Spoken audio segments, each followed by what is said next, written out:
வணக்கம் ஃப்ரெண்ட்ஸ். இது சூரியன் எஃப்எம். உங்க சூரியகுமார். இப்ப தான் முறை நம்ம சேனல பார்க்குறீங்கன்னா மறக்காம சப்ஸ்கிரைப் பண்ணிக்கோங்க. தொடர்ந்து நம்ம சேனல ஃபாலோ பண்ணுங்க. மறக்காம பெல் ஐக்கன கிளிக் பண்ணுங்க. அப்ப நான் போட போற வீடியோஸ் நோட்டிஃபிகேஷன் வந்துட்டே இருக்கும். இப்ப எத குறித்து பார்க்க போறோம்னா, தமிழக அரசு கோரிக்கை பார்க்க போறோம். அதாவது பார்த்தீங்கன்னா, தமிழக அரசு உள்ளாட்சி தேர்தல் நடத்தாமலே இருக்கிறாங்க. இப்போ ஸ்பெஷல் ஆஃபீசர் பீரியட் தான் நடக்குது. அதனால கூடிய விரைவில் உள்ளாட்சி தேர்தல் நடத்தணும்னு சொல்லிட்டு தமிழக அரசு கோரிக்கை வைக்கிறோம். ஏன்னா, அ பதவிக்காலம் முடிஞ்ச 9 மாவட்டங்களுக்கு இடைத்தேர்தல் நடத்தப்படும்னுலாம் தமிழக அரசு அறிவிச்சாங்க. அதேபோல மத்திய அரசு ஒரே நாடு ஒரே தேர்தல் அதில பார்த்தீங்கன்னா, உள்ளாட்சி தேர்தல் இல்லன்னு சொல்லியிருக்காங்க.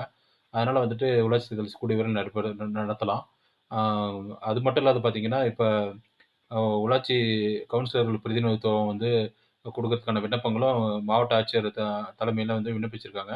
அதனால உள்ளாட்சி தேர்தல் கூடிய விரைவில் நடைபெறும்னு சொல்லிட்டு நம்ம சேனல் சார்பா நம்ம கோரிக்கை வைக்கிறோம். அதேபோல பார்த்தீங்கன்னா, இப்ப சொசைட்டி எலக்ஷன் இன்னும் நடைபெறாமலே இருக்கு. சொசைட்டி எலக்ஷன் பார்த்தீங்கன்னா, ஒரு சொசைட்டி பேங்க் எடுத்துக்கிட்டீங்கன்னா, 6 பஞ்சாயத்துக்கு ஒரு சொசைட்டி பேங்க் அந்த மாரி நிலைமையில இருக்குது. அதுலயும் பார்த்தீங்கன்னா, அ இப்போ இன்னும் சொசைட்டி எலக்ஷன் நடத்தாமலே இருக்கிறாங்க. இது 2ம் ரொம்ப இம்பார்ட்டன்ட் ரோல் ப்ளே பண்றதுனால பார்த்தீங்கன்னா, சொசைட்டி எலக்ஷனும், உள்ளாட்சி தேர்தலும் கூடிய விரைவில் நடத்துறதுக்கு தமிழக அரசு முடிவு எடுக்கணும்னு சொல்லிட்டு நம்ம சேனல் சார்பா இன்னைக்கு கோரிக்கை வைக்கிறோம். இது போன்ற அப்டேட் மற்றும் விழிப்புணர்வு தகவலுக்கு தொடர்ந்து நம்ம சேனல ஃபாலோ பண்ணிட்டே இருங்க. சூரியகுமார், சூரியன் எஃப்எம். Thank you.